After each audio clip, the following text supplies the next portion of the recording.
देवे गौरवाणी प्रचारिणे निर्विशेषा शून्यवादी पाश्चात्यदेशतारिणे। जय श्री कृष्ण चैतन्य प्रभु नित्यानंद श्री अद्वैत गदाधरा श्रीवासादि गौरभक्तवृंद। हरे कृष्णा कृष्ण कृष्ण हरे हरे, हरे राम राम राम हरे हरे। ఇవాళ 8వ అధ్యాయం గురించి మనం తెలుసుకుందాం.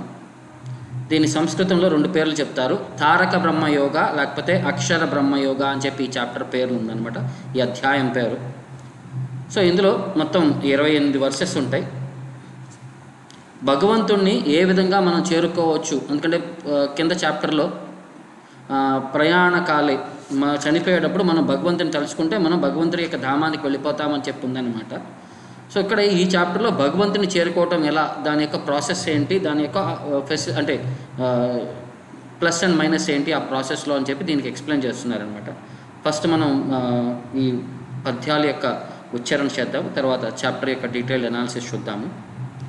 అర్జున ఉవాచ కిం తద్బ్రహ్మ కిమాధ్యాత్మం కిం కర్మ పురుషోత్తమ ఆదిభూతం చ కిం ప్రోక్తం ఆదిదైవం కిమోచ్యతే ఆదియజ్ఞం కథం కోత్ర దేహే అస్మిన్ మధుసూదన ప్రయాణకాలే చ కథం జ్ఞేయోసి నియతాత్మభిః. శ్రీభగవానువాచ అక్షరం బ్రహ్మ పరమం స్వభావం ఆధ్యాత్మముచ్యతే భూతభావోద్భవకరో విసర్గా కర్మ సంజ్ఞితః ఆదిభూతం క్షరో భావః పురుషశ్చ ఆదిదైవతం ఆదియజ్ఞోహం ఏవాత్ర దేహే దేహభృతాంబర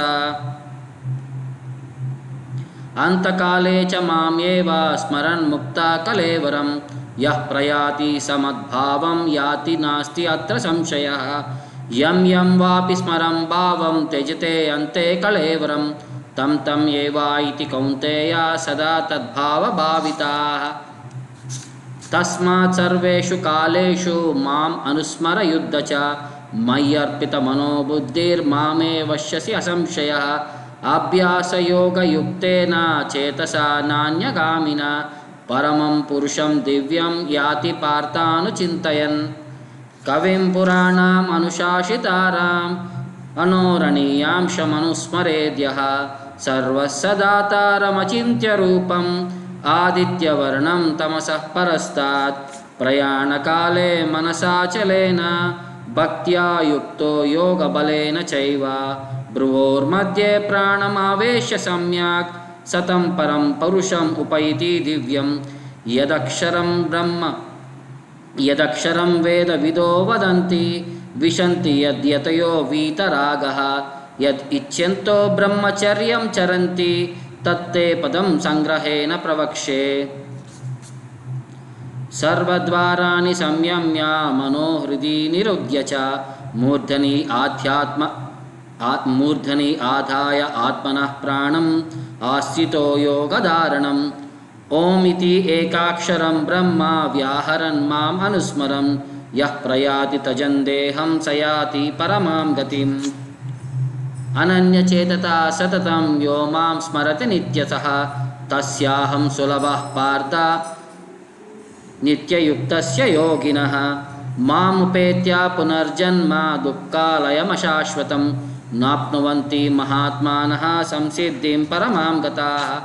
ఆ బ్రహ్మభువనాల్లోకాల్ పునరావర్తినో అర్జున మాముపేత్య తు కౌంతేయ పునర్జన్మ న విద్యతే సహస్రయుగ పర్యంతం అర్హద్యద్బ్రహ్మణో విదుః రాత్రిం యుగ సహస్రాంతం తే అహోరాత్ర విదో జనాః. అవ్యక్తాద్వ్యక్తయః సర్వా ప్రభవంతి అహరాగమే రాత్రి ఆగమే ప్రళీయంతి తత్ర ఏవావ్యక్త సంజ్ఞకే భూతగ్రామస ఏవాయం భూత్వా ప్రళీయతే రాత్రి ఆగమే అవశః పార్థ ప్రభవతి అహరాగమే. పరస్తస్మాత్ భావోऽన్యో వ్యక్తో వ్యక్తాత్ సనాతనః యస్స సర్వేషు భూతేషు నశ్యత్సు న వినశ్యతి. అవ్యక్తాక్షర ఇతి యుక్తస్తమాహు పరమాం గతిం యం ప్రాప్య న నివర్తంతే తద్ధామ పరమం మమ. పురుషా సపరః పార్థ భక్త్యా లభ్యస్తు అనన్యయా యశాంతస్తాని భూతాని ఏన సర్వం ఇదం తతం యత్ర కాలే తు అనావృత్తిం ఆవృత్తిం చైవ యోగినః ప్రయాతయాంతి తం కాలం వక్ష్యామి భరతాశ్రవ అగ్నిర్జ్యోతిరహ శుక్లా సన్మాసా ఉత్తరాయణం తత్ర ప్రయాత గచ్చంతి బ్రహ్మ బ్రహ్మవిదో జనాః ధూమో రాత్రిస్తథా కృష్ణః సన్మాసా దక్షిణాయనం తత్ర చాంద్రామసం జ్యోతిర్యోగి ప్రాప్య నివర్తతే శుక్లకృష్ణే గతి ఏతే జగతః శాశ్వతే మతే ఏకయా యాతి అనావృత్తిం అనన్యయా ఆవ్రతే పునః నైతే శ్రుతపార్థ జానాన్ యోగి ముహ్యతి కశ్చన తస్మాత్ సర్వేషు కాలేషు యోగయుక్తో భవార్జున వేదేషు యజ్ఞేషు తపస్సు చైవ దానేషు యజ్ఞేష దానేషు యత్పుణ్యఫలం ప్రతిష్టం అత్యేతి తత్సర్వమిదం విదిత్వా యోగి పరం స్థానముపయతి చాద్యం. హరే కృష్ణ కృష్ణ కృష్ణ హరే హరే హరే రామ రామ రామ హరే హరే. సో మనం ఈ అధ్యాయం అనుకున్నట్టు 8వ అధ్యాయం అక్షర బ్రహ్మయోగ లేకపోతే తారక బ్రహ్మయోగ, భగవంతుని చేరే మార్గం ఈ చాప్టర్లో కృష్ణుడు ఎక్స్ప్లెయిన్ చేస్తున్నాడు అనమాట. సో అర్జునుడికి మొదటగా కొన్ని డౌట్స్ వచ్చినాయి. ఈ డౌట్స్ అన్నీ ఎక్కడి నుంచి వచ్చినాయి అంటే, మీరు 7వ చాప్టర్లో 29-30 శ్లోకాల్లో కృష్ణుడు కొన్ని టెక్నికల్ టర్మ్స్ ప్రజెంట్ చేశాడనమాట. ఆ టెక్నికల్ టర్మ్స్ వినేసరికి అర్జునుడికి వాటి యొక్క డెఫినేషన్ తెలుసుకోవాలని చెప్పి డౌట్ వచ్చి అలా అర్జునుడు కృష్ణుడిని ప్రశ్నిస్తున్నాడు. కిం తద్బ్రహ్మ, బ్రహ్మం అంటే ఏంటి? కిం ఆధ్యాత్మం, ఆధ్యాత్మం అంటే ఏంటి? కిం కర్మ, పురుషోత్తమ, కర్మ అంటే ఏంటి ఓ పురుషోత్తమ? ఆదిభూతం చ కిం ప్రోక్తం, ఆదిభూతం అని చెప్పి దేన్ని అంటారు? ఆది దైవం కిమోచ్యతే, ఆది దైవం అని చెప్పి దేని అంటారు? తర్వాత ఆది యజ్ఞం కథం కోత్ర దేహే అస్మిన్ మధుసూదన ప్రయాణకాలే చ కథం జ్ఞేయోసి నియతాత్మభిః. ఆది యజ్ఞ కథం కోత్ర దేహ అస్మిన్ మధుసూదన, ఆది యజ్ఞం అంటే ఎవరు? ఆయన ఈ శరీరంలో ఏ పార్ట్లో నివసిస్తారు? ప్రయాణకాలే చ కథం, మరి జ్ఞేయోసి నియతాత్మభిః, భక్తియుక్తంగా సేవ చేసేవాళ్ళు చివరి సమయంలో నిన్ను ఎలా తెలుసుకోగలరు? ఎందుకంటే ప్రీవియస్ చాప్టర్లో చివరి సమయంలో అతను నన్ను తెలుసుకోగలరు అని చెప్పి 30వ శ్లోకంలో చెప్పారు. మనం ఒకసారి ఆ శ్లోకం కూడా చూద్దాము. సాది భూతాది దైవం మాం సాది యజ్ఞం చేయే విదుః ప్రయాణకాలేపి చ మాం తే విదుర్యుక్త చేతస. అంటే ఆది భూతం, ఆది దైవం, ఆది యజ్ఞం, ప్రయాణకాలే, ఈ 4 వర్డ్స్ 30వ వర్స్లో వచ్చినాయి. 29వ వర్స్లో జరామరణ మోక్షాయ మాం ఆశ్రిత్య యతంతియే తే బ్రహ్మ తద్విదు కృష్ణం ఆధ్యాత్మం కర్మ చాకిలం. బ్రహ్మ, ఆధ్యాత్మం, కర్మ అనేది ఇక్కడ వచ్చినాయి అనమాట. సో ఈ మొత్తం 7 వర్డ్స్ని అర్జునుడు అర్థం చేసుకోవడానికి కృష్ణుడికి ప్రజెంట్ చేశాడనమాట. సో కృష్ణుడు ఇక్కడ ఆయన మధుసూదన అని చెప్పి అన్నారు. మధుసూదన అని చెప్పి ఎందుకు అంటే వేరియస్ పేర్లతో ఎందుకు పిలుస్తున్నాడంటే, భగవంతుడు రాక్షసులను చంపినప్పుడు ఆ లీలక సందర్భంగా ఆయనకు ఒక పేరు మనం అడ్రస్ చేసేవాళ్ళమాట. ఆయన మధు కైతబ అని చెప్పి రాక్షసులు ఉంటే మధుని చంపినందుకు ఆయనకి మధుసూదన అని చెప్పి ఆయనకి పేరు వచ్చింది. ఈ డౌట్స్ కూడా అంటే ఇది కూడా ఒక రాక్షసులతో సమానం అంట. ఆ డౌట్ ఉంటే మన మనసులో మనం ఏ పని చేయలేము.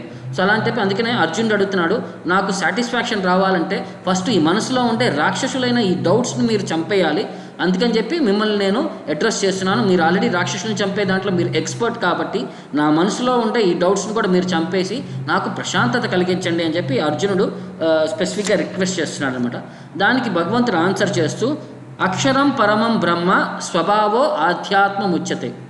అక్షరం అంటే ఆత్మ అనేది బ్రహ్మస్వరూపం. స్వభావం అంటే జీవి యొక్క స్వభావం ఏంటి అంటే, ఇప్పుడు ఉప్పు యొక్క స్వభావం ఏంటి? అది ఉప్పుగా ఉంటుంది. అది ఉప్పు కాకపోతే అది ఉప్పు టేస్ట్ లేకుండా వేరేదేదో అంటే అది ఉప్పు కాదు.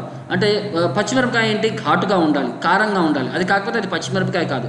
మరి అలాంటప్పుడు ప్రతి ఒక్క జీవికి దాని యొక్క స్వభావం అని ఉన్నప్పుడు మరి ఈ ఆత్మ అయిన మనుషుడికి ఆ ఆత్మ యొక్క స్వభావం ఏంటయ్యా అని చెప్పి అడుగుతున్నాడు అనమాట. ఆత్మ యొక్క స్వభావం ఏంటయ్యా అంటే జీవేర స్వరూప కృష్ణేర నిత్యదాస. నిత్యదాసుడు ఈ ఆత్మ యొక్క శాశ్వతమైన స్వరూపం. అది మర్చిపోయి మనం వ్యవహరిస్తున్నాం కాబట్టి అందుకనే ఈ భౌతిక ప్రపంచంలో మనం చిక్కుకొని ఉన్నామని చెప్పి కృష్ణుడు చెప్తున్నాడు. భూత భావోద్భవకరో విసర్గ కర్మ సంజ్ఞకం. అంటే ఈ భౌతిక సృష్టిలో ఏమవుతుందంటే కర్మ ఫ్యాక్టర్తో అన్నీ మనం సృష్టించుకుంటూ ఉంటాం అనమాట. అంటే మనం ఏదైనా పని చేసినప్పుడు ఆ పనికి అనుగుణంగా మనకి దానికి తగ్గ శరీరం వస్తుంటుంది.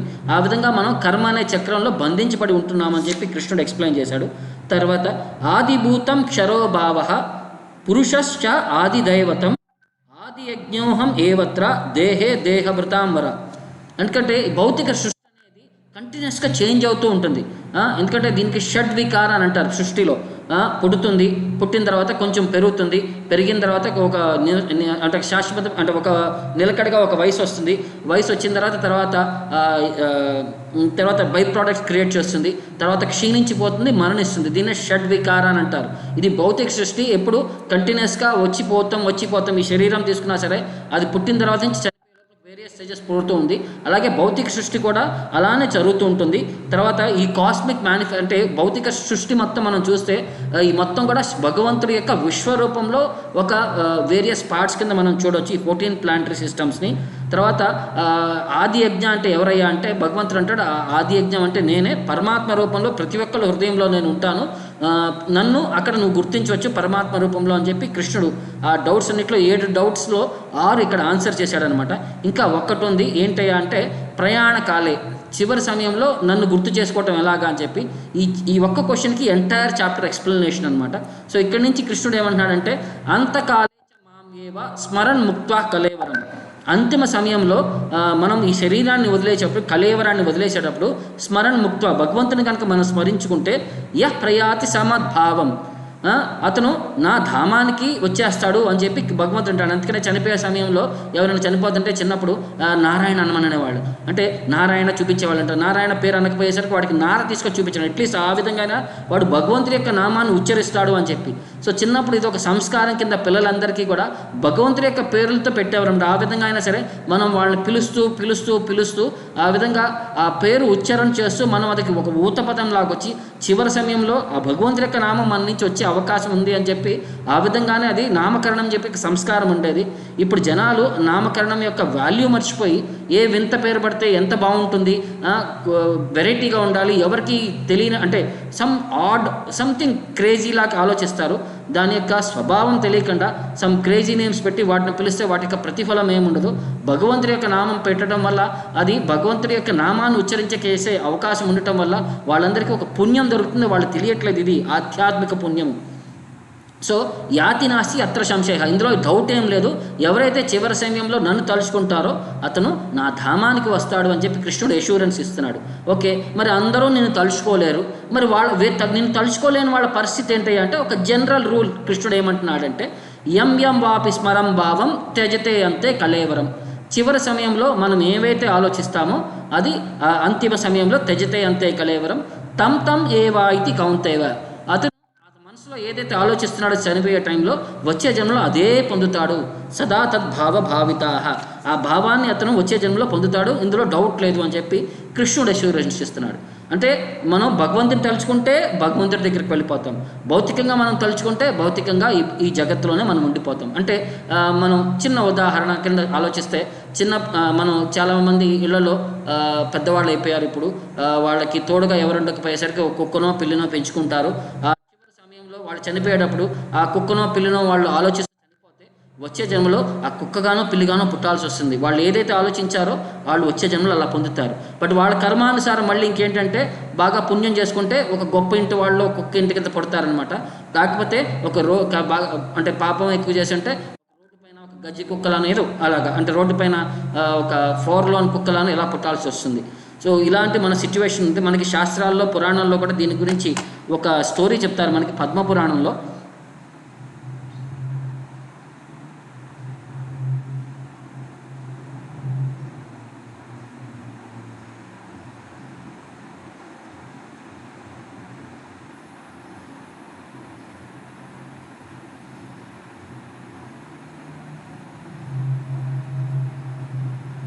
సో శవనముని అనే ఆయన ఒకసారి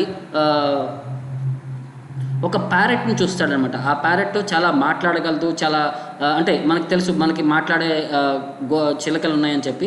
అలాగా అతనికి ఒకసారి ఆ ప్యారెట్ అతనికి ఎదురుగా వచ్చినప్పుడు ఆ ప్యారెట్ని అడుగుతాడనమాట, ఏంటి ఈ ప్యారెట్, నీకు పూర్వజన్మ ఏంటో, ఎలా వచ్చావు నువ్వు ఈ ప్యారెట్ జన్మ అనగానే ఆ ప్యారెట్ ఎక్స్ప్లెయిన్ చేస్తుంది అనమాట. పూర్వజన్మలో అతను ఒక గొప్ప బ్రాహ్మణుడు. సో ఒకరోజు అంటే ఒక బ్రాహ్మణుడి యొక్క కొడుకు అనమాట.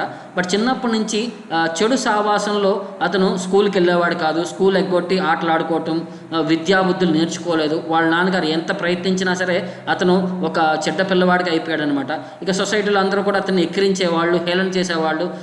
బ్రాహ్మణ పుత్ర పరమసుంఠ అని చెప్పి అలా విధంగా హేళన చేసేవాళ్ళు అనమాట. ఇతను చాలా బాధపడేవాడు, కానీ బాగవుదామని చెప్పి ప్రయత్నం చేసేవాడు కాదు. సో ఆ విధంగా ఇలా అలుక్కునేసరికి ఇతనికి వయసు దాటిపోయింది, ఇక పెద్దవాడు అయిపోయాడు, ఇక నేర్పించడానికి ఎవరూ ముందుకు రాలేదు. సో అలా ఒకరోజు అతనే బాధపడుతూ ఒక దూరంగా ఉన్న అంటే ఊరి బయటకు దూరంగా ఉన్న ఒక దేవస్థానంకి వెళ్ళి అక్కడ కూర్చొని బాధపడుతుంటారు. అరే నా జీవితం సగం వ్యర్థమైపోయింది, నా జీవితంలో మంచి చేయలేకపోయాను, విద్య నేర్చుకోలేకపోయాను, ఇప్పుడు నాకు ఉండటానికి తెలియదు, బతకడానికి ఎలా తెలియదు, ఇలా వేస్ట్ అయిపోయాను నేనని చెప్పి అనుకుంటుంటే ఆ సమయంలో ఆ టెంపుల్కి ఒక గొప్ప ఋషి వస్తాడనమాట. ఆ ఋషి గారు వచ్చి ఈయన యొక్క దీనస్థితి చూసి ఆయన గురించి అంతా అర్థం విన్న తర్వాత అతను ఆశీర్వాదం చేస్తాడనమాట. ఆశీర్వాదం చేయగానే ఇమీడియట్గా ఇతనికి ఆధ్యాత్మిక విద్య అంతా జ్ఞానం అంతా వస్తుంది. జ్ఞానం అంతా వచ్చిన తర్వాత అతనికి భవిష్యత్తులో ఏం జరగబోతుంది అలా మొత్తం అంటే మొత్తం ఏంటి అతను విద్యా బుద్ధులు అన్నీ భగవంతుని యొక్క తత్వం అన్నీ అర్థమైపోతాయి అనమాట. అలా అర్థమైపోయినప్పుడు తర్వాత కొంతకాలం తర్వాత ఇతను అక్కడే గుళ్ళో తపస్సు చేసుకుంటూ ఉంటుంటే ఒక కసాయివాడు ఒక చిలకను పట్టుకున్నాడు అనమాట. ఆ చిలకను పట్టుకొని ఒక బ్రాహ్మణుడికి అమ్ముతాడు. ఆ బ్రాహ్మణుడు తీసుకొచ్చి ఈ అబ్బాయికి ఇచ్చేస్తాడనమాట టెంపుల్లో ఇక్కడ ఉంటే. సో ఇతను చిలక రాగానే చిలకతో పాటు ఇతను అసోసియేట్ అవుతూ పొద్దున్నుంచి రాత్రి వరకు చిలకనే చూసుకుంటూ, చిలకతో మాట్లాడుతూ, చిలకకి ట్రైనింగ్ ఇచ్చుకుంటూ అలాగా ఇతను భగవంతుడి యొక్క భక్తి మర్చిపోయి ఆ చిలక యొక్క సాంగత్యంలో మళ్ళీ మూషికోభావాలాగా మొత్తం భగవంతుడి యొక్క తత్వాన్ని అంతా వదిలేసి చిలక యొక్క దాశలో బతుకుతున్నాడు అనమాట. ఒకరోజు ఇతను పదార్థాలు అంటే పళ్ళు పూలు కాయలు కోసుకొద్దామని చెప్పి అడిగి వెళ్ళేసరికి ఒక పిల్లి వచ్చి ఆ చిలకను తినేస్తుంది. ఇతను వెనకొచ్చి చూసేసరికి చిలక చనిపోయేసరికి ఇతను చాలా బాధపడిపోతాడు అనమాట. ఆ బాధలో ఉండి ఇప్పుడు ఆ చిలకని గురించి ఆలోచిస్తూ చివరికి చనిపోయే టైంలో ఆ చిలక గురించి ఆలోచిస్తూ చనిపోయి వచ్చే జన్మలో ఇతను ఆ చిలక కింద పుట్టి బట్ ఆధ్యాత్మికంగా కొంచెం ఆయన పురోగతి చేశాడు కాబట్టి బట్ ఆ పునర్జన్మ గురించి అతను చేసిన తప్పు గురించి అర్థం చేసుకొని చాలా బాధపడుతూ అప్పుడు ఆ శవనమునికి నా పరిస్థితి ఇదయ్యా, నేను ఇలా తప్పు చేశాను, నేను పూర్వజన్మలో ఆ చిలక గురించి ఆలోచిస్తూ చనిపోయే టైంలో ఆ చిలక గురించి ఆలోచించాను కాబట్టి ఈ జన్మలో నేను చిలక కింద పుట్టాను. బట్ భగవంతుడి యొక్క కృప వల్ల నా పునర్జన్మ యొక్క చేసిన తప్పు నేను గుర్తు చేసుకొని ఈ జన్మలో ఆ మిస్టేక్ చేయదలుచుకోలేదు అని చెప్పి మనందరికీ ఒక శిక్షణ కోసం ఈ పాస్ట్ టైం అనేది మనకి ఎనాక్ట్ చేశారని చెప్పి కృష్ణుడు చెప్తాడు. అలాగే భాగవతంలో మనకి జడభరత అని చెప్పి ఒక స్టోరీ ఉంటుంది. ఇది సిమిలర్గానే ఉంటుంది. చనిపోయే సమయంలో అతను ఒక జింక పిల్లకి ఆశ్రయం ఇస్తాడనమాట చివరి రోజుల్లో. ఆ జింక పిల్లతో చూసుకుంటూ చివరికి ఒకరోజు ఆ జింక పిల్ల కనపడలేదని చెప్పి వెళుతూ ఒక ఊబిలో పనిపోయి ఆ జింక కోసం ఎదుగుతూ చనిపోతూ చివరికి జింక కింద వచ్చే జన్మలో ట్రాన్స్ఫార్మ్ అయిపోతాడు. బట్ జింక యొక్క లైఫ్ తీసుకున్న తర్వాత భగవంతుడి యొక్క కృప వల్ల అతను పూర్వజన్మలో చేసిన మిస్టేక్ గుర్తుంచుకొని ఈ భౌతిక వ్యామోహాలన్నీ వదిలేసి చివరికి గంధకీ నది దగ్గర అక్కడ ఆశ్రమంలో పులస్య ఆశ్రమంలో అక్కడ అక్కడ ఋషులతో సాంగత్యం చేసుకొని వాళ్ళ నుంచి సద్గుణాలని పెంపొందించుకొని వచ్చే జన్మలో అతను జడభరతుడి కింద బ్రాహ్మణుడి కింద పుట్టి అక్కడ మళ్ళీ ఆ జీవితాన్ని సక్సెస్ఫుల్ చేసుకున్నాడని చెప్పి భాగవతంలో అలా స్టోరీ వస్తుంది. సో మనం చాలా జాగ్రత్తగా ఉండాలి. మనం వేటితో అసోసియేట్ అయ్యాము చాలా జాగ్రత్తగా ఉండకపోతే చివరి సమయంలో మనం భగవంతుని పిలవకపోతే మనం చాలా డేంజర్లో ఉన్నామని చెప్పి శాస్త్రాలనే చెప్తున్నాయి. సో మరి దీని యొక్క సొల్యూషన్ ఏంటయ్యా అంటే తస్మాత్ సర్వేషు కాలేషు మాం అనుస్మర యుద్ధచ మయి అర్పిత మనోబుద్ధిర్ మాం ఏవశ ససంశయ. అన్ని సమయాల్లో అన్ని సందర్భాల్లో నీవు నన్నే స్మరిస్తూ ఉండు అని చెప్పి కృష్ణుడు అష్యూరెన్స్ ఇస్తున్నాడు అనమాట. ఇలా చేస్తే ఏమవుతుందంటే మయి అర్పిత మనోబుద్ధిర్, నీ బుద్ధిని అంటే నీ మనసుని నాకు ఎప్పుడు కేంద్రీకరణ చూస్తే మాం ఏవశ సంశయ, నువ్వు నన్ను పొందటం తథ్యము అని ఇందులో డౌట్ లేదు అని చెప్పి సంశయ అంటే డౌట్, అసంశయ అంటే వితౌట్ డౌట్ అనమాట. నువ్వు నన్ను పొందుతావని చెప్పి అష్యూరెన్స్ ఇస్తున్నాను అనమాట. మరి అన్ని సమయాల్లో అన్ని సందర్భాల్లో ఇది అర్జునుడికి చెప్పిన ఇన్స్ట్రక్షనా, మనందరికీ చెప్పిన ఇన్స్ట్రక్షనా? మరి అర్జునుడికి ఎందుకంటే నువ్వు క్షత్రియుడు కాబట్టి నువ్వు క్షత్రియ ధర్మం కింద యుద్ధం చేయాలి. అందుకని చెప్పి తస్మాత్ సర్వేషు కాలేషు మాం అనుస్మర యుద్ధచ, మరి మనకి ఎలాగ అప్లై చేయొచ్చు? మనం ఇంట్లో ఒక ఒక హౌస్ వైఫ్ అయి ఉండొచ్చు, లేకపోతే ఒక బిజినెస్ మ్యాన్ అయి ఉండొచ్చు, లేకపోతే ఒక ఎంప్లాయీ అయి ఉండొచ్చు, లేకపోతే ఒక వర్కర్ అయి ఉండొచ్చు.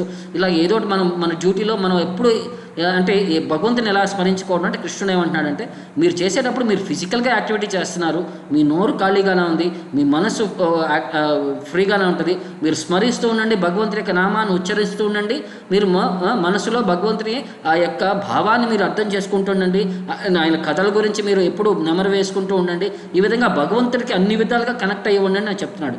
మరి ఇది ప్రాక్టికల్గా పాసిబుల్ అంటే కృష్ణుడు ఏమంటున్నాడంటే, అభ్యాసయోగ యుక్తేన చేతస నాణ్యగామిన పరమం పురుషం దివ్యం యాతి పార్థాను చింతయను.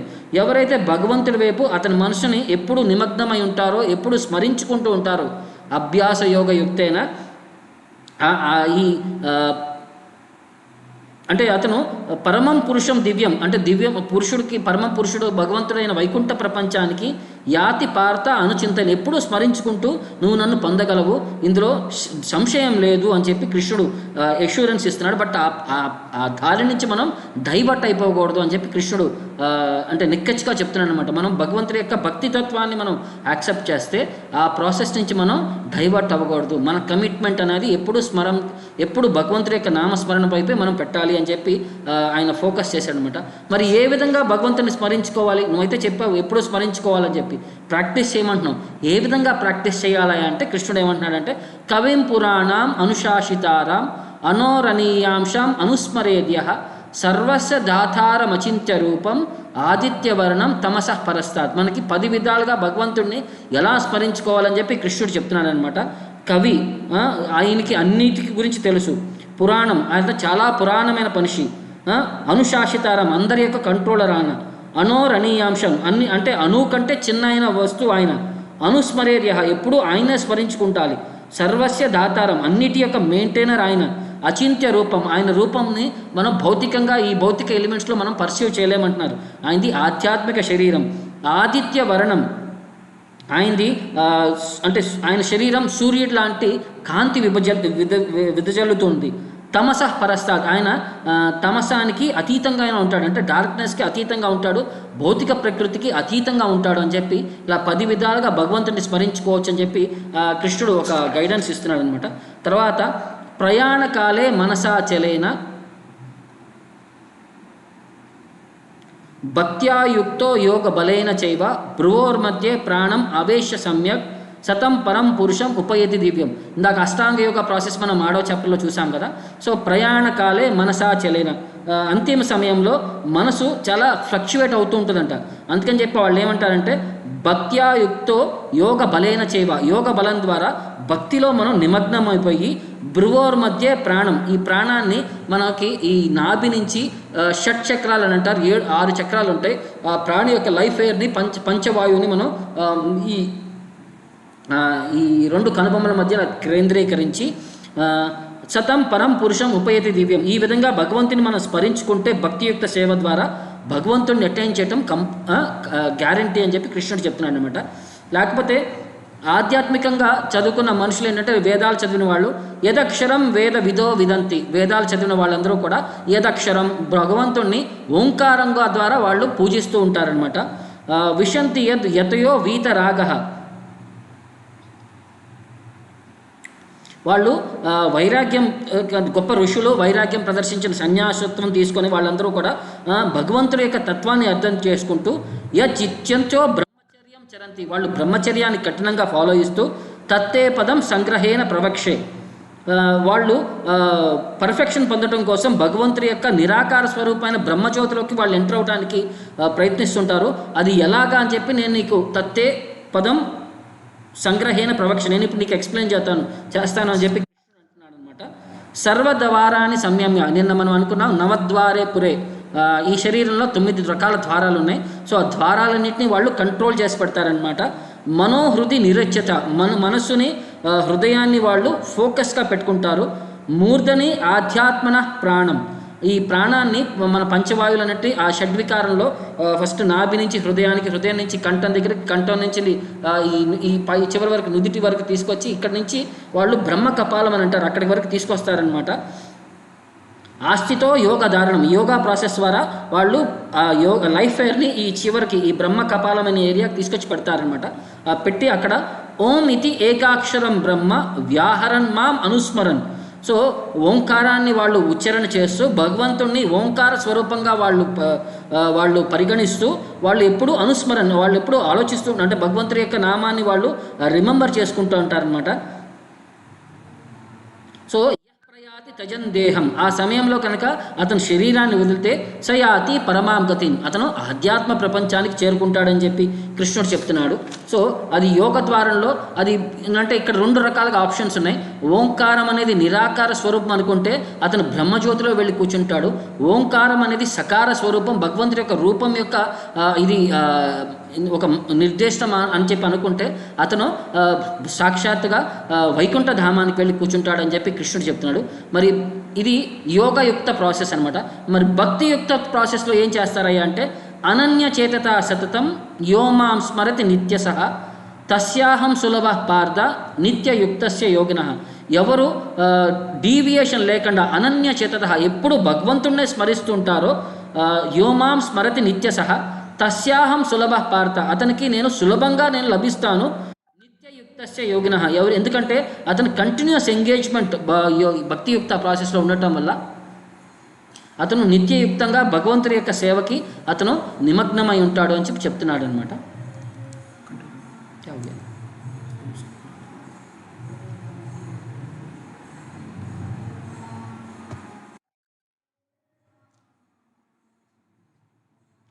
సో ఇది భక్తియుక్త ప్రాసెస్ అనమాట. భగవంతుడి యొక్క శుద్ధ భక్తి చేస్తే మనం భగవంతుడి యొక్క ధామం చేరుకోవడానికి ఓన్లీ ఆప్షన్, లేకపోతే వేరే అవకాశం లేదు అని చెప్పి కృష్ణుడు మనకి అష్యూరెన్స్ ఇస్తున్నాడు. భక్తియుక్త సేవ ద్వారానే మాత్రమే మనం భగవంతుని పొందగలమని చెప్పి ఆయన చెప్తున్నాడు అనమాట. సో దీనికి భక్తియుక్త సేవలో ఏ విధంగా భగవంతుడు కరుణిస్తాడని చెప్పి మనకి వేరియస్ ఆప్షన్స్ ఉన్నాయి. మన యొక్క సిన్సియారిటీ సీరియస్ని బట్టి మనకి భగవంతుడు మన యొక్క శాంక్షన్ చేస్తుంటాడనమాట.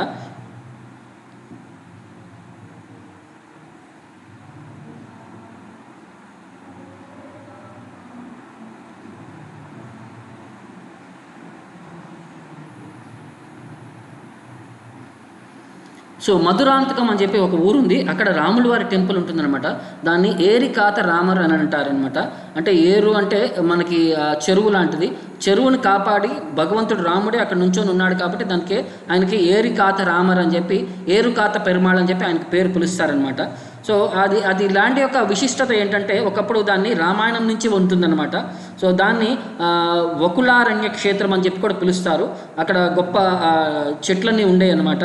సో ఆ ప్రాంతంలో ఒకసారి విపంతక అని చెప్పి ఒక గొప్ప ఋషి అక్కడ తపస్సు చేసేవాడు అనమాట.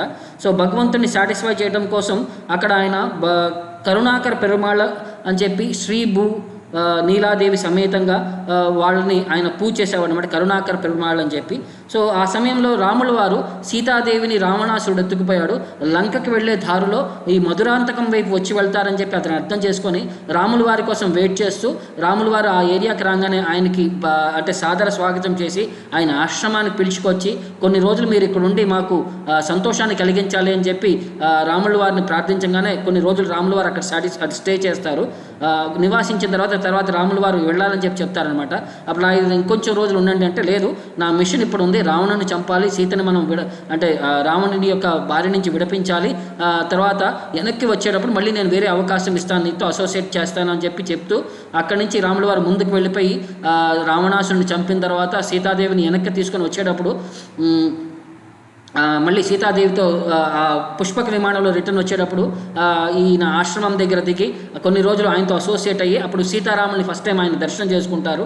ఆ దర్శనం చేసుకునేసరికి వాళ్ళిద్దరూ ఒక చేతిలో ఒకళ్ళ పట్టుకొని కూర్చొని ఉంటే ఆయనకి పెళ్లినాటి యొక్క సిచ్యువేషన్ గుర్తుకొచ్చి వాళ్ళని పూజలు చేసి సత్కారం చేసి వాళ్ళ యొక్క సేవ చేయగానే రాముడు వెళ్ళిపోయేటప్పుడు ఆ విగ్రహాలే నాకు ఇవ్వు, ఇవి నేను తీసుకెళ్ళి నేను పూజించుకుంటానని చెప్పి ఆ విగ్రహాలను తీసుకెళ్ళి కొంతకాలం అయోధ్యలో వర్షిప్ చేస్తారనమాట. సో తర్వాత తర్వాత రాముడు చివరికి ఆ డీటీస్ని మళ్ళీ వెనక్కి హనుమానులు అంటే ఆంజనేయ స్వామి వారి చేత వెనక్కి పంపించేసి మధురాంతకంలోనూ అక్కడే నువ్వు ఎస్టాబ్లిష్ చేసి వాటి యొక్క సేవని నువ్వు కంటిన్యూ చేయని చెప్పి హనుమాన్ వారికి ఆంజనేయ స్వామికి ఆజ్ఞాపిస్తే ఆంజనేయ స్వామి మళ్ళీ తీసుకొచ్చి ఆ విగ్రహాలని ఇక్కడ ప్రతిష్టాపిస్తారనమాట. అవి రాముడి యొక్క ప్రతిస్వరూపంలానే ఉంటాయి. సీతారాములు పెళ్లి జరిగినప్పుడు పట్టాభిషేకం జరిగినప్పుడు వాళ్ళు ఎలాగ చేయి పట్టుకొని ఉన్నారో ఆ విధంగానే ఆ డీటీస్ ఉంటాయి అని చెప్పి ఒక ప్రతీతి అనమాట. సో ఇదే టెంపుల్లో ఇంకొక విశిష్టత ఏంటంటే రామానుజాచార్య వాళ్ళకి సమాశ్రయం జరిగిన ప్లేస్ ఇక్కడే. సో ఇక్కడ ఆయనకి శంఖచక్రాలు ధరించిన ఆపర్చునిటీ కూడా ఇదే టెంపుల్లో జరిగిందనమాట. తర్వాత 17th సెంచరీలో ఈ మధురాంతకం అనే ఈ ఊరికి ఒక కలెక్టర్ కింద ఒక ఆయన వస్తాడనమాట. ఆయన పేరు కల్నల్ లయనల్ బ్లేజ్. చెంగల్పట్నానికి ఆయన కలెక్టర్ కింద వచ్చాడనమాట, డిస్ట్రిక్ట్ కలెక్టర్ కింద. సో అప్పట్లో ఏంటంటే బాగా వర్షాలు వచ్చినప్పుడు ఈ చెరువు మధురాంతకంలో ఒక పెద్ద చెరువు ఉంటుందన్నమాట. ఆ చెరువు ఎప్పుడు కూడా కట్టలు తెంచుకొని ఊరి పైన పడి ఊరిని మొత్తం నాశనం చేయడం, పంటలు నాశనం చేయడం, జన నష్టము, ఆస్తి నష్టము, పశువు నష్టం అంతా అన్నీ జరిగిపోయేది అనమాట. సో ఇతను కొత్తగా కలెక్టర్కి వచ్చినప్పుడు ఆ ఊరి యొక్క విశేషాలన్నీ తెలుసుకుంటూ అతను ఊరిలో వర్షాకాలం రాబోతుంది, ఏం చేయబోతున్నారు మీరు అని చెప్పి అంటే మొత్తం సర్వే చేసుకుంటున్నాడు అనమాట. అలా సర్వే చేసుకుంటూ ఈ టెంపుల్ దగ్గరికి వస్తాడనమాట. టెంపుల్ దగ్గరికి రాగానే అక్కడ టెంపుల్ దగ్గరికి వచ్చి ఆ పూజారులకి ఈ దేవస్థానం యొక్క విశిష్టత ఏంటి అని చెప్పి తెలుసుకుంటాడు. అప్పుడు చెప్తాడు మరి ఇది రామాయణం లాంటి ఫోర్కాస్ట్ గురించి ఇన్ఫర్మేషన్ అంతా చెప్తారు. ఆ పక్కకి వెళ్ళగానే వెనకాల పెద్ద పెద్ద రాళ్ళు, పెద్ద పెద్ద స్తంభాలన్నీ ఉంటాయి అన్నమాట. ఆయన అడుగుతాడు అనమాట ఇవన్నీ దేనికి అని అంటే ఇవి ఇక్కడ అమ్మవారికి సపరేట్గా టెంపుల్ కట్టించాలనుకుంటున్నాము, కానీ ఫండ్స్ లేకపోయేసరికి మేము కట్టించలేకపోతున్నాం అని అంటారనమాట. యాక్చువల్లీ ఆయన అడుగుతాడనమాట ఈ రాళ్ళని మాకు ఇచ్చేయండి, మేము అక్కడ బందోబస్తులాగా పెట్టాలి, అక్కడ చెరువు దగ్గర బందోబస్తులాగా పెట్టాలి, లేకపోతే ఆ చెరువు పగిలిపోయి నీళ్లు పోచే అవకాశం ఉందంటే వీళ్ళు అంటారు సార్ మేము ఇది స్వామివారి కార్యం అండి, ఇది స్వామివారి కార్యం కోసం చేసింది, భౌతిక వస్తువుల కోసం మేము వాడకూడదు అని అంటే కొంచెం వాగ్వివాదంలాగా రాగానే అప్పుడు లయనల్ బ్లేస్ అంటాడనమాట ఈ స్వామివారి కనుక మీరు అంత నమ్మకం ఉన్న వాళ్ళైతే కనుక ఈ చెరువును కనుక కాపాడి ఈ సీజన్ మనం కనుక మనల్ని ముందుకు తీసుకెళ్లేటట్టయితే మీకు కావాల్సిన డబ్బు నేను ఇచ్చి ఆ టెంపుల్ని నేనే కట్టిస్తానని చెప్పి ఆయన చెప్తాడనమాట. సో అలాగే అలాగే జరుగుతుంది. ఇతని తర్వాత టెంపుల్ లోపలికి వెళ్ళి దర్శనం కూడా చేసుకోడు, అలా బయటకు వెళ్ళిపోతాడు బిజీగా. ఆ రోజు రాత్రి వర్షం స్టార్ట్ అవుతుంది. కొన్ని రోజుల వరకు కుండపోతగా వర్షం కురుస్తుంది అనమాట. సో చెరువు నిండిపోయింది. ఇక చెరువు నిండిపోయి చివరి వరకు వచ్చేసింది అనమాట ఇక స్థాయికి. ఇక ఎప్పుడైనా సరే చెరువు గట్టు తెగిపోవచ్చు అని చెప్పి ఆ రాత్రి అర్ధరాత్రి లయనల్ బ్లేస్ ఆ ఏరియాకి వస్తాడనమాట పర్యవేక్షణ చేద్దామని చెప్పి. ఒక సర్వెంట్ని తీసుకొని ఒక ల్యాంటర్న్ పట్టుకొని ఆ ఏరియాలో తిరుగుతుంటారు. ఇది ఏంటి పరిస్థితి, రేపొద్దున ఇంత ఘోరాన్ని చూడబోతున్నాను నేను, ఈ ఊరు చుట్టుపక్కల ఇంకేమీ ఉండకపోవచ్చు అన్నట్టు, బాగా ఇంత వర్షం పడుతుంది, ఎప్పుడు ఆగుతుందో కూడా తెలియదు అని చెప్పి అతను బాధపడుతూ ఒక విధంగా అక్కడికి రాగానే అక్కడ చూస్తే ఇద్దరు కుర్రవాళ్ళు నవయవ్వగా ఉంటారు అనమాట. నవయవ్వనంలా ఉంటారు వాళ్ళు. విల్లు బాణం పట్టుకొని చుట్టూ ఆ చెరువు చుట్టూ తిరుగుతున్నారనమాట. చెరువు చుట్టూ తిరుగుతుండంటే ఇతనికి కొంచెం అనుమానం వేసింది, ఎవరు ఈ కుర్రవాళ్ళు, ఈ అర్ధరాత్రి ఇక్కడ ఎందుకు తిరుగుతున్నారు అని చెప్పి ఇతను కొంచెం వర్షం బాగా ఎక్కువేసరికి ఎక్కువ వాళ్ళని దూరం నుంచి చూశాడు. అంత క్లారిటీగా కనపడలేదు. బట్ అక్కడికి వెళ్ళి మాట్లాడే లోపలికి వర్షం ఎక్కువేసరికి ఇతను అక్కడి నుంచి వెళ్ళిపోతాడనమాట. ఎవరో పాపం ఈ అర్ధరాత్రి ఇక్కడ తిరుగుతున్నారు, వాళ్ళకి ఏమవుతుందో అని చెప్పి అలా రాత్రి మొత్తం అతను అలానే ఆలోచిస్తున్నాడు. పొద్దున్నే ఏ చెడు వార్త వినాలని చెప్పి భయపడుతున్నాడు అనమాట. సో అలాగే నిద్రలోకి వెళ్ళిపోయాడు. పొద్దున్నే లగ్గంగానే ఇమీడియట్గా బయటికి స్నానం చేసుకొని బయటికి రాగానే అక్కడ ఊర్లో వాళ్ళు వచ్చి వాళ్ళని అడగంగానే చెరువు ఏమవలేదండి, చెరువు అంతా బాగానే ఉంది, అంతా ఏమీ జరగలేదు, ఒక్క చుక్క బయటికి రాలేదు అని చెప్పి చెప్పంగానే వెనక్కి వెళ్ళి ఆ టెంపుల్ దగ్గరికి వెళ్ళి టెంపుల్లో ఇక పూజారి దగ్గరికి వెళ్ళంగానే ఇమీడియట్గా వాళ్ళు కూడా సాదర అతనికి లోపలికి తీసుకెళ్ళి అప్పుడు దర్శనం చేసుకోలేదు లాస్ట్ టైం, ఇవాళ దర్శనం చేసుకోవడానికి ఆపర్చునిటీ ఇచ్చినప్పుడు అక్కడ సీతారాముల యొక్క విగ్రహాలను చూడంగానే రామలక్ష్మణులను చూడంగానే అతనికి గుర్తొచ్చిందనమాట, వీళ్ళిద్దరే కదా రాత్రి ఆ చెరువు గట్టు దగ్గర ఉన్నది, అలాగే వాళ్ళ స్వరూపాలన్నీ వాళ్ళలాగే ఉన్నాయని చెప్పి ఆ పూజారులు చెప్పంగానే ఆ పూజారులు చెప్తారనమాట, చూడండి సార్ మీరు కమిట్మెంట్ చెప్పారు, మీరు రాముడు కాపాడుతాడని చెప్పి, చూడండి రాముడే కాపాడాడని చెప్పి అనగానే అందుకనే ఏరు కాత పెరుమాళ్ అని చెప్పి ఏరు అంటే ఆ సెలయేరు నుంచి మొత్తం ఊరిని కాపాడాడు కాబట్టి భగవంతుడిని ఆ పేరుతో అక్కడి నుంచి పిలవటం మొదలుపెట్టారు. తర్వాత లయనల్ బ్లేజెస్ స్వయంగా దగ్గరుండి ఆ పక్కన లక్ష్మీదేవి యొక్క టెంపుల్ కట్టించి ఆయన జీవితాన్ని కూడా సార్థకం చేసుకున్నాడు అనమాట. ఇలాగా మనకి అంటే భక్తి యొక్క కన్ఫర్మిటీ ఏంటంటే మనకి భగవంతుడి అష్యూరెన్స్ కంపల్సరీ ఉంటుంది. బట్ అది మనం పర్సీవ్ చేయగలమా మన బుద్ధితో? ఎందుకంటే మనం లెస్ ఇంటెలిజెంట్ కేటగిరీ, మనం అర్థం చేసుకోవడానికి ఒక్కొక్కసారి మన బుద్ధికి అతీతంగా ఉండొచ్చు. కానీ భగవంతుడు ఏంటంటే ఆయన వస్తాడు, ఆయన పని ఆయన చేసి వెళ్తాడు. అది మన పైన ఆయనకుంటే ఆయన కమిట్మెంట్. మన కమిట్మెంట్ ఏంటి అంటే మనం నిత్యం ఆయన పేరు ఆయన సేవ చేస్తున్నామా లేదా అని చెప్పి మనం ఆ కమిట్మెంట్ మనం తీసుకోవాలి. సో ఆ విధంగా కృష్ణుడు భక్తియుక్త సేవను ఎస్టాబ్లిష్ చేశాడనమాట. తర్వాత కృష్ణుడు ఫర్దర్గా ఏం చెప్తున్నాడు? మాముపేత్య పునర్జన్మ దుఃఖాలయం అశాశ్వతం నాప్నువంతి మహాత్మనః సంసిద్ధిం పరమాంగతః. ఈ భక్తి ఎవరైతే ప్యూర్ భక్తి ప్రాక్టీస్ చేస్తారో వాళ్ళ యొక్క అంతిమ గమ్యం ఏంటయ్యా అంటే ఈ పునర్జన్మ అనేది వాళ్ళకు ఉండదే అంట. ఎందుకంటే ఈ భౌతిక సృష్టి అనేది దుఃఖ ఆలయం, ఒక place of full of miseries అంట. మనం వద్దనుకున్నా సరే హ్యాపీనెస్ అనేది మనకు ఉండదు. డిస్ట్రెస్ అనేది, కష్టం అనేది మనకి ఎన్ఫోర్స్ చేయబడుతుంది అనమాట మన పైన. మనం తట్టుకుందామని చెప్పి అనుకుంటే అశాశ్వతం, మనల్ని శాశ్వతంగా ఇక్కడ ఉన్నది మనల్ని తీసుకొని వెళ్ళిపోతుంది. అలాంటిది ఈ భౌతిక ప్రకృతి. తర్వాత నాప్నువంతి మహాత్మానః సంసిద్ధిం పరమాం గతాః.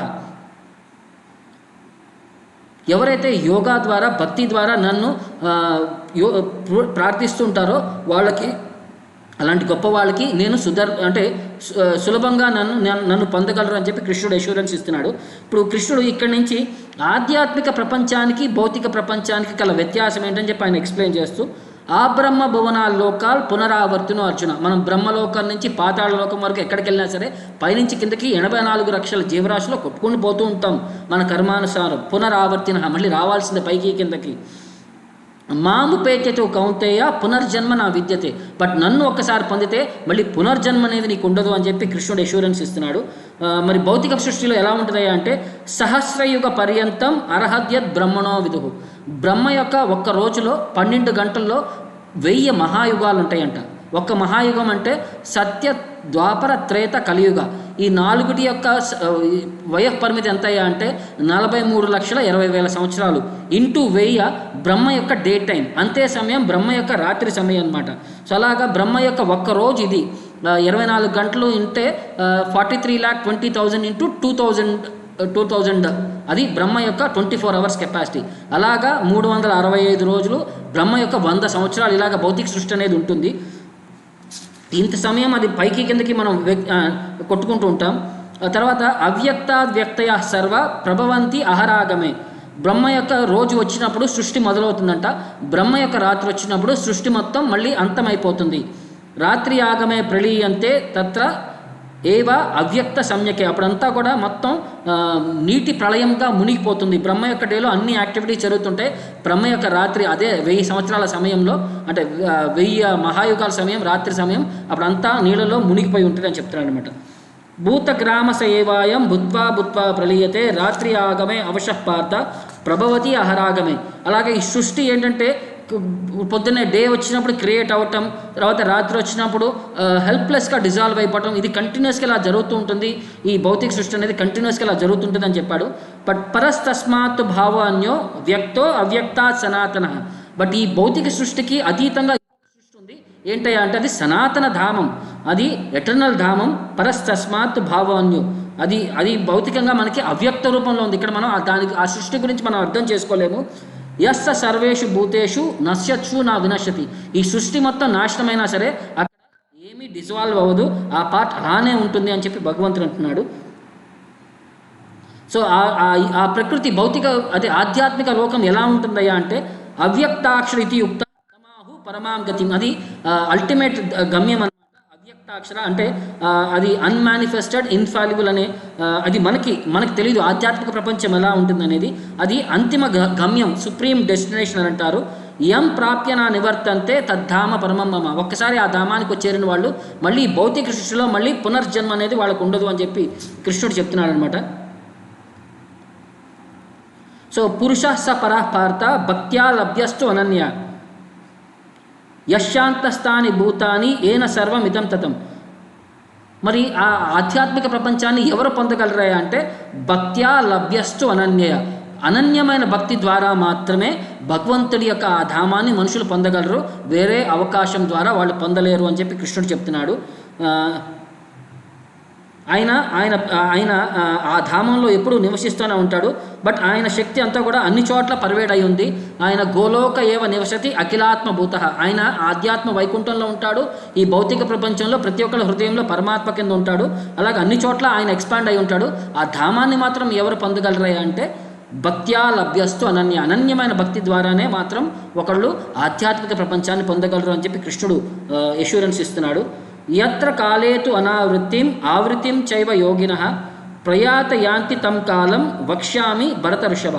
ఇక్కడి నుంచి ఒక 4 పద్యాల్లో కృష్ణుడు చెప్తున్నాడు మరి పొందగలరు. మరి వేరే వాళ్ళ పరిస్థితి ఏంటయ్యా అని అంటే డిఫరెంట్ టైమ్స్లో మనం చనిపోయేటప్పుడు ఏ విధంగా మనం ఎవరైనా చనిపోతే మనం సిద్ధాంతికి చెప్పేసారు అది మంచి సమయమైనా మంచి గడియలా, లేకపోతే మనం ఏమన్నా అంటే కాంప్ ఆఫ్లో ఏమైనా చేయాల్సి వస్తుందా, దానికి ఏమైనా వేరే ఏమైనా హోమాలు యజ్ఞాలు ఏమైనా చేయాల్సి వస్తుందా అని చెప్పి కోరుకుంటూ ఉంటాం. అలాగే కృష్ణుడు కూడా ఏమంటున్నాడు, ఇప్పుడు నేను వేరియస్ సమయాల్లో ఎవరైనా చనిపోతే వాళ్ళ యొక్క గమ్యం ఎలా ఉంటుంది, వాళ్ళు భౌతికంగా వెనక్కి వస్తారా లేకపోతే ఆధ్యాత్మిక ప్రపంచానికి వెళ్తారా అని చెప్పి ఆ ప్రాసెస్ నేను ఎక్స్ప్లెయిన్ చేస్తానని చెప్పి అంటున్నాడు. తర్వాత అగ్నిర్జ్యోతి అహశుక్ల సన్మాసా ఉత్తరాయణం తత్ర ప్రయాత గచ్చంతి బ్రహ్మ విదో జనా. ఎవరైతే యోగా ప్రాసెస్ ద్వారా బ్రహ్మతత్వాన్ని వాళ్ళు అర్థం చేసుకుంటారో ఈ కంపల్సరీ అగ్ని డే టైము అంటే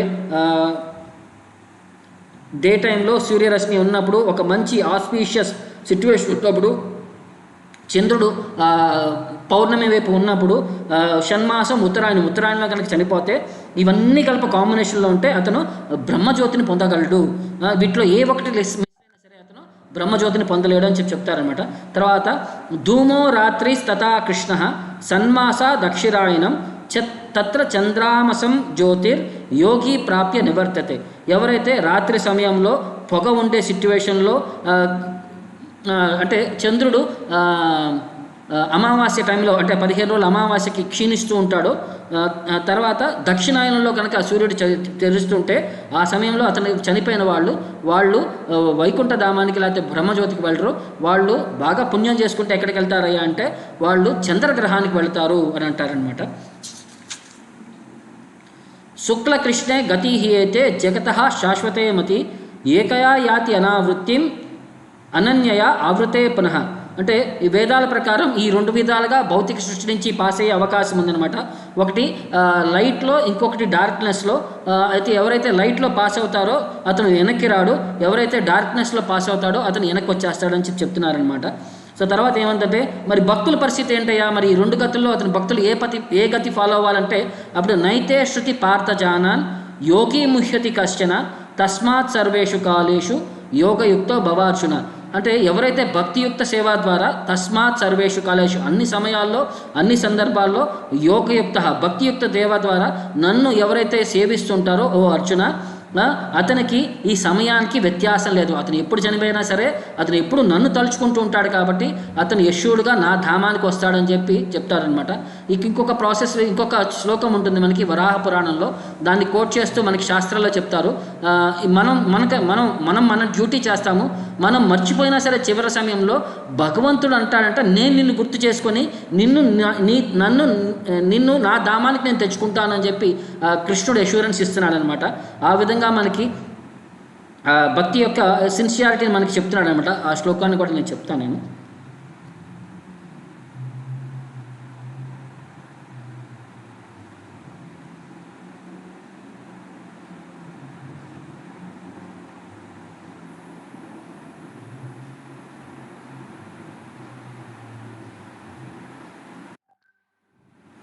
యథా వాతాది దోషేన మద్భక్తో మాం నచ స్మరేత్ అహం స్మరామి మద్భక్తః నయామి పరమాగతిం.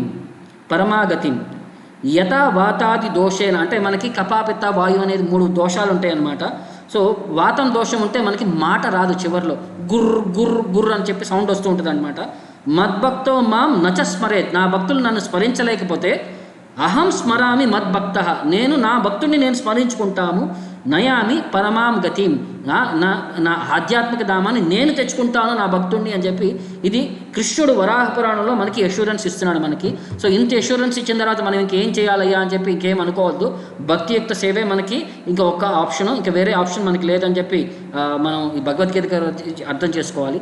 ఓకే, చాలామంది అనుకుంటారు ఓకే భక్తి మాత్రమే నేను చేశాను, యజ్ఞాలు చేయట్లేదు, దానాలు చేయట్లేదు, తపస్సులు చేయట్లేదు, వేరే వాళ్ళగా దానాలు చేయట్లేదు, ఏమి చేయట్లేదు, మరి వాళ్ళందరికీ చాలా పుణ్యఫలాలన్నీ వస్తుంటాయి, మరి నాకేంటి భక్తి చేస్తే మరి నేను అన్నీ కోల్పోతున్నానా అని అంటే కృష్ణుడు ఏమంటున్నాడంటే వేదేషు యజ్ఞేషు తపస్సు చైవ దానేషు యత్ పుణ్యఫలం ప్రతిష్టం. నువ్వు వేదాలు చదవటం ద్వారా, యజ్ఞాలు చేయటం ద్వారా, తపస్సు చేయటం ద్వారా, దానాలు చేయటం ద్వారా యత్ పుణ్యఫలం ప్రతిష్టం, ఏదైతే పుణ్యం నువ్వు పొందగలవో అత్యేతి తత్సర్వం ఇదం విదిత్వ, అవన్నీ కూడా నీకు వాటి యొక్క సారాంశం అంతా కూడా భక్తియుక్త సేవ ద్వారా నువ్వు ఆటోమేటిక్గా అవన్నీ పొందగలవు. యోగి పరం స్థానం ఉపయతి చాద్యం, దాంతోపాటు వాటి యొక్క బెనిఫిట్స్ అన్ని పొంది చివరికి నువ్వు నా ధామానికి నువ్వు చేరుకుంటావని చెప్పి కృష్ణుడు మనకి అష్యూరెన్స్ ఇస్తున్నాడు అనమాట.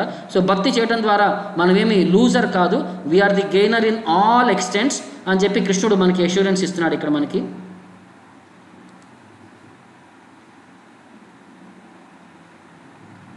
సో ఇప్పుడు ఎవరైనా మనకి ఏదైనా డౌట్స్ ఉంటే, మనకి ఏదైనా క్వశ్చన్స్ ఉంటే మీరు పోస్ట్ చేయొచ్చు.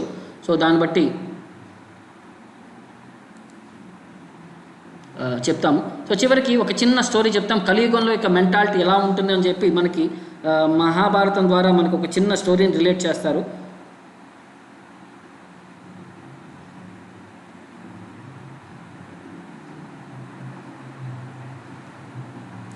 ఒకసారి యుధిష్ఠిర మహారాజ్ రూల్ చేసేటప్పుడు ఒకరోజు మనం భీముడు అనుకుంటాం మొట్టి ఆయన తిండిపోతని, బట్ యాక్చువల్లీ ఆయన సర్వ వేదాల్లో సర్వ ఉపనిషత్తుల యొక్క సారాన్నంతా బాగా గ్రహించిన వాడు. ఈ 5 అన్నదమ్ముల్లో కల్లా వేద జిజ్ఞాస ఎక్కువ ఎవరికయ్యా అంటే దానికి భీముడికి అని చెప్తారనమాట.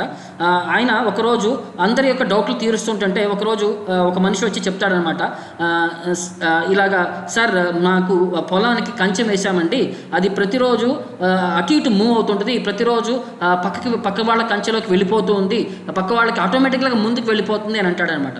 సో ఈయన అంటాడు ఏదైనా వేదాల్లో డౌట్ ఉంటే చెప్పొచ్చు, లేదా ఏదైనా రాక్షసుడు వచ్చాడంటే వాడిని సంహరించి మీకు హెల్ప్ చేయొచ్చు, ఈ విధంగా కంచె మూవ్ అవుతుందంటే దానికి నాకేం అర్థం కావట్లేదు, మీరు మా అన్నగారి దగ్గరికి వెళ్ళి కలవండి అని అంటాడు అనమాట. తర్వాత అదే కొంచెం సమయం తర్వాత ఇంకొక మనిషి వచ్చి సార్ నా దగ్గర 4 కుండలు ఉన్నాయండి, ఒకటి 50 లీటర్ల కుండ, తర్వాత అన్ని 25 లీటర్ల కుండలు 2 ఉన్నాయి, ఈ 50 లీటర్ల కుండలో నీళ్లు నేను ఈ 25 లీటర్లో పోసినప్పుడు 25 లీటర్ల కుండలు నిండిపోతున్నాయి, ఈ 25 లీటర్లు తీసుకెళ్ళి వెనకాల 50 లీటర్లో పోస్తే మళ్ళీ నాకు సగమే వస్తుంది సార్ కుండలోకి నీళ్ళు అని అంటాడనమాట. ఇది ఏంట్రా బాబు ఇలాంటి వింత క్వశ్చన్ ఉంది, దీనికి నాకేం అర్థం కావట్లేదు, నువ్వు మా అన్నగారి దగ్గరికి వెళ్ళి ఆయన కలువు అని చెప్పి మళ్ళీ అన్నగారి దగ్గరికి పంపించేస్తాడనమాట. తర్వాత 3వ మనిషి వస్తాడనమాట, సార్ నేను ఒక వింత చూశానండి, ఒక ఏనుగు ఒక సూది యొక్క కన్నంలోంచి దూరిపోయింది సార్, దూరిపోయి ప్రశాంతంగా వెళ్ళిపోయింది, చివరికి దాని తోక మాత్రం ఇరుక్కుపోయింది సార్ ఆ కన్నంలో అని అంటాడనమాట. అప్పుడు అంటాడనమాట ఏనుగు దూరిపోయింది, తోక మాత్రం ఇరుక్కుపోయిందా, ఇది నాకు అర్థం కావట్లేదు, మా అన్నగారి దగ్గరికి వెళ్ళి కలవండి అంటాడనమాట. సో చివరికి దానికి ఇంకో మనిషి వస్తాడనమాట, ఏంట్రా బాబు ఇవాళ నాకు ఇలాంటి మనుషులు దొరుకుతున్నారు, ఇలాంటి క్వశ్చన్లు దొరుకుతున్నాయి అని చెప్పి అనుకుంటూ చివరికి ఇంకొక మనిషి వచ్చి సార్ నాకు ఇంకొక వింత అనుభవం జరిగింది సార్, ఇవాళ రోడ్డు పైన నడిచి వస్తుంటే రోడ్డు మధ్యలో ఒక పెద్ద బండ పడుంది సార్, ఎంతమంది గొప్ప గొప్ప గొప్ప బలశాలు వచ్చి మూవ్ చేయాలన్నా సరే దాన్ని ఎత్తి పక్క పెట్టలేకపోయారు, బట్ ఒక సన్యాసి వచ్చాడు ఒక మంత్రదండంతో ఇలా మ్యాజిక్ అని అన్నాడు, రాయి లైక్ అలా పక్కకి ఇమీడియట్గా పక్కకి వెళ్ళిపోయి అది భస్మంలాగా అయిపోయింది, ఇదేంటి నాకు అర్థం కాలేదు సార్ అని చెప్పి అని అంటాడనమాట.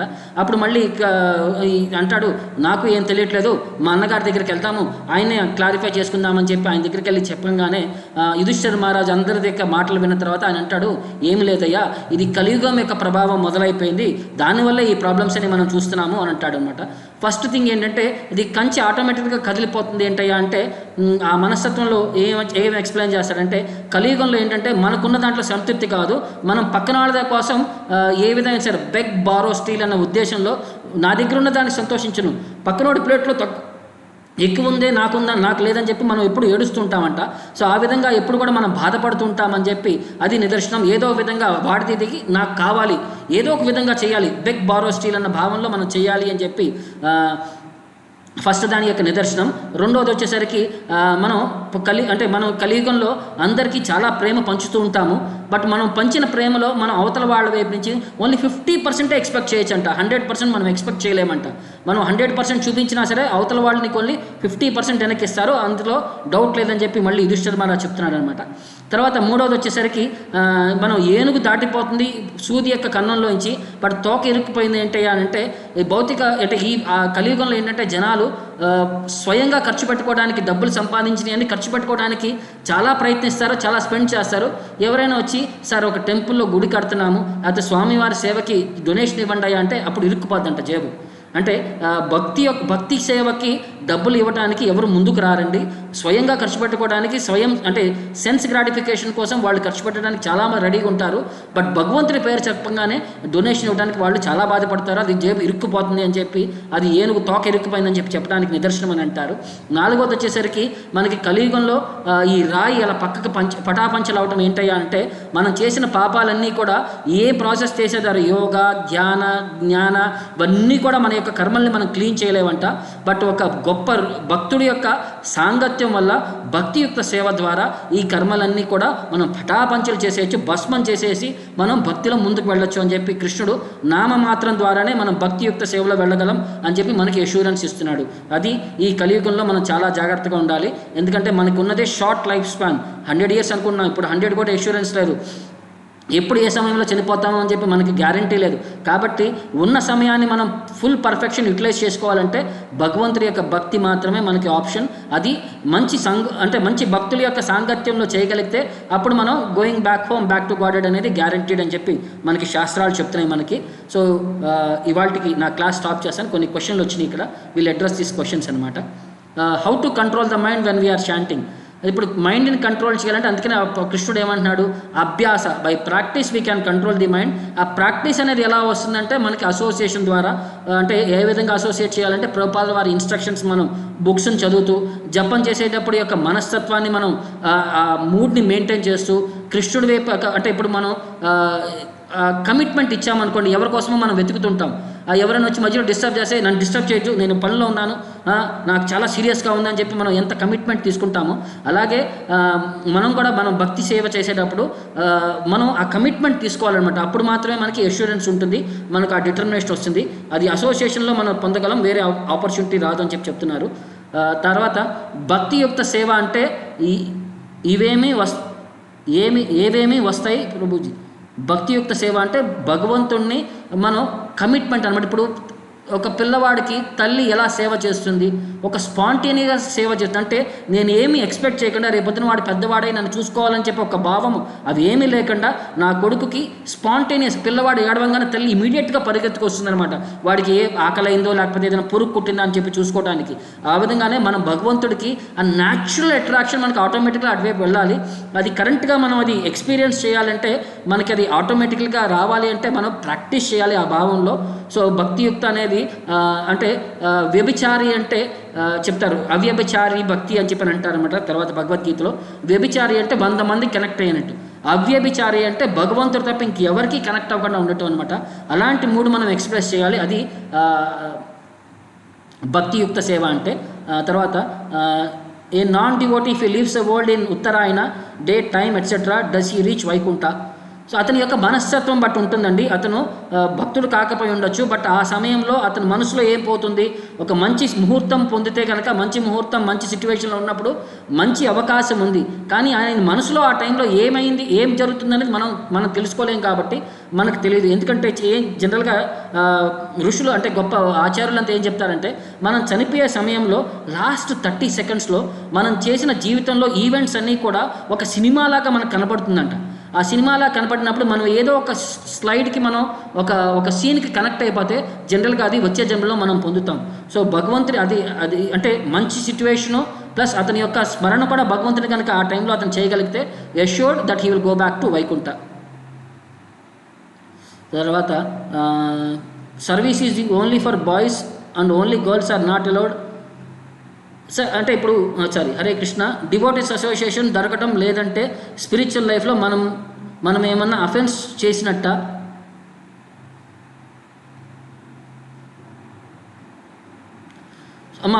మనం ఏమైనా అఫెన్స్ చేశామా అని చెప్పేది మనకి ఎంతవరకు తెలియదు. బట్ భగవంతుని మనం ప్రార్థన చేస్తే ఆ అసోసియేషన్కి ఆయన అవకాశం ఇస్తారనమాట.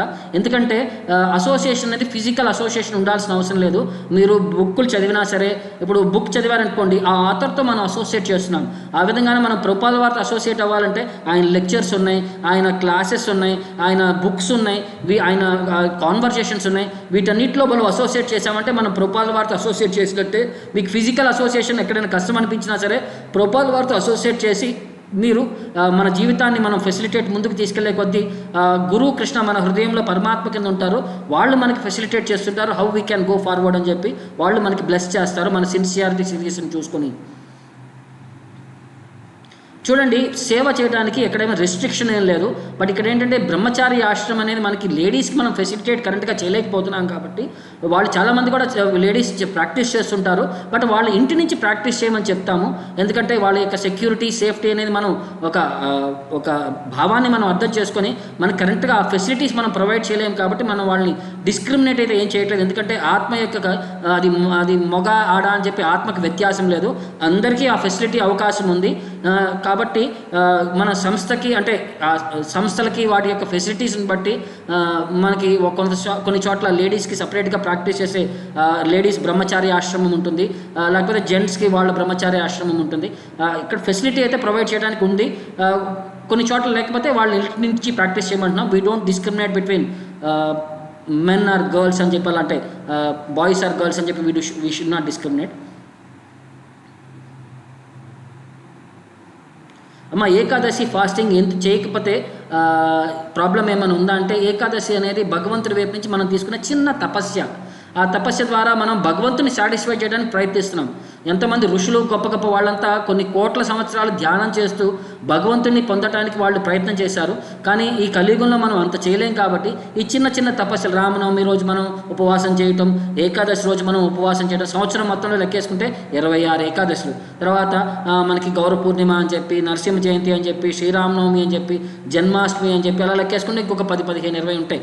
మొత్తం లెక్కేసుకుంటే ఒక 40 రోజులు, సంవత్సరం మొత్తంలో 365 రోజుల్లో 45 రోజులు మాత్రమే మనం ఒక చిన్న తపస్య, ఒక అర్ధ రోజు కానీ ఫుల్ డే కానీ మనం రిక్వెస్ట్ చేసేది. దీని నుంచి ఏమవుతుందంటే మనకి భౌతిక ప్రపంచం నుంచి వైరాగ్యం పొందాలి. వైరాగ్యం పొందాలంటే మనం ఏ విధంగా వైరాగ్యం పొందొచ్చు? మనం తినే తిండి నుంచి వైరాగ్యం పొందాలి. తిండికి వైరాగ్యం ప్రదర్శించాలంటే ఏకాదశి రోజు మనం ప్రతిరోజు అదే రోడ్ నుంచి వెళ్తుండొచ్చు, బట్ ఆ వాసనలు మనం ఏమి అట్రాక్ట్ అవ్వవు. కానీ ఏకాదశి రోజు మనం బయటకు వెళ్ళినప్పుడు ఏమవుతుందంటే అదే వాసనలు మనల్ని అట్రాక్ట్ చేసి ఆ రుచులన్నింటినీ మనల్ని అటువైపు లాగడానికి ప్రయత్నిస్తూ ఉంటాయి అనమాట. అంటే భగవంతుడు కూడా మనల్ని టెస్ట్ చేస్తుంటాడు, నువ్వు సీరియస్గా ఉన్నావా, సిన్సియర్గా ఉన్నావా లేదా, నీ కమిట్మెంట్ ఎంత నా వైపు అని చెప్పి ఆయన కూడా ఒక్కొక్కసారి పరీక్ష పెడుతుంటాడు. అది ఆ విధంగా మనం నిగ్రహించుకోగలగాలి అని చెప్పి చెప్తున్నాను అనమాట.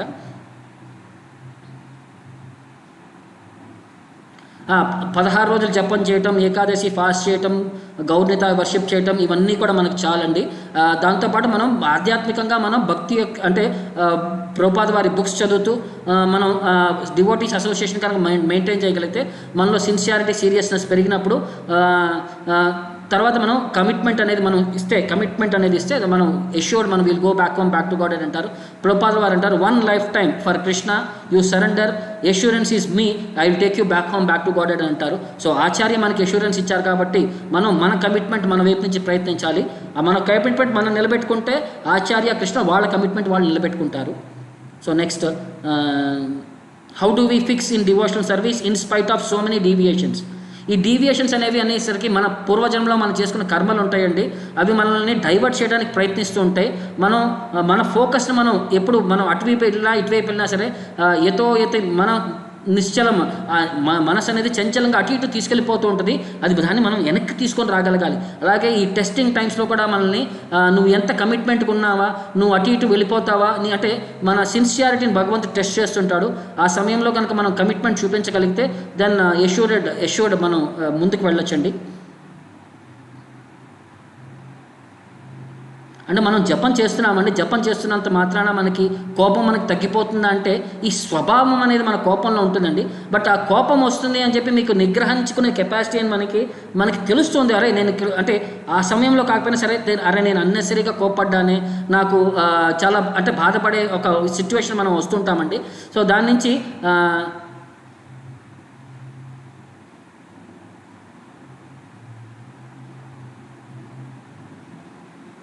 సారీ దాని నుంచి మనం కొంచెం అంటే ఇప్పుడు మనం ఎన్నో జన్మల నుంచి ఒక స్టైల్ ఆఫ్ లైఫ్లో ప్రాక్టీస్ చేశాము.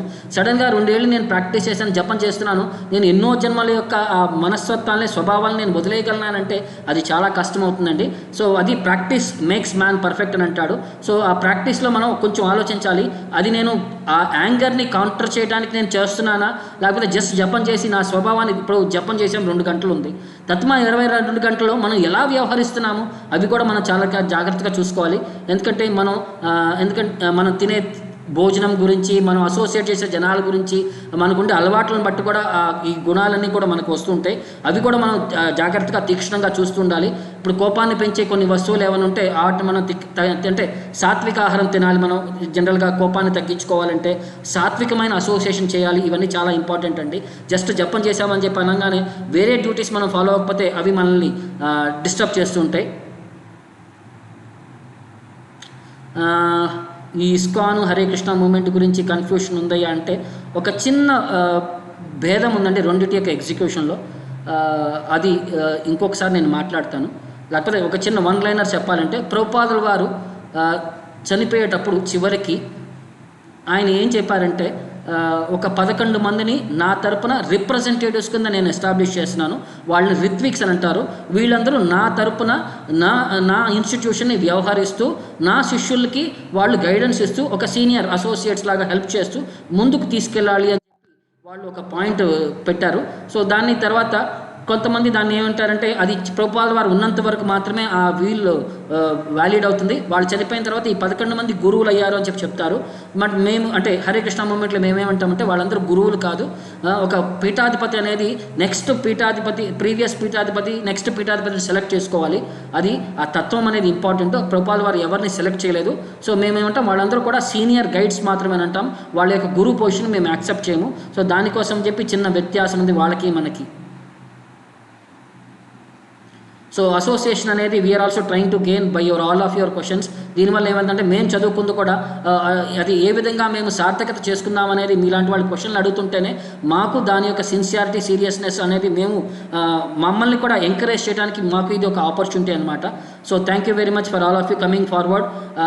మా ఒక కమిట్మెంట్ ఏంటయ్యా అంటే మీరందరూ కూడా సిన్సియర్గా, సీరియస్గా భగవంతుడి యొక్క ఈ ప్రిన్సిపల్స్ని, భగవద్గీత యొక్క ప్రాక్టీస్ని మనం జీవితంలో ఇంప్లిమెంట్ చేయగలిగితే మనం assured will go back home, back to గాడెడ్ అనేది అది ఎష్యూరెన్స్ ప్రభుపాదులు వారు ఇస్తున్నారు. బట్ మన కమిట్మెంట్ మనం ఇవి ముందుకు తీసుకెళ్ళాలి.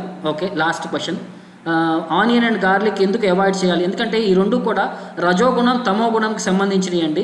ఇప్పుడు చూడండి, ఏదైనా మసాలా వస్తువులు తిన్నామనుకోండి, మధ్యాహ్నం తింటే రాత్రి వరకు తేపులు వస్తుంటాయి.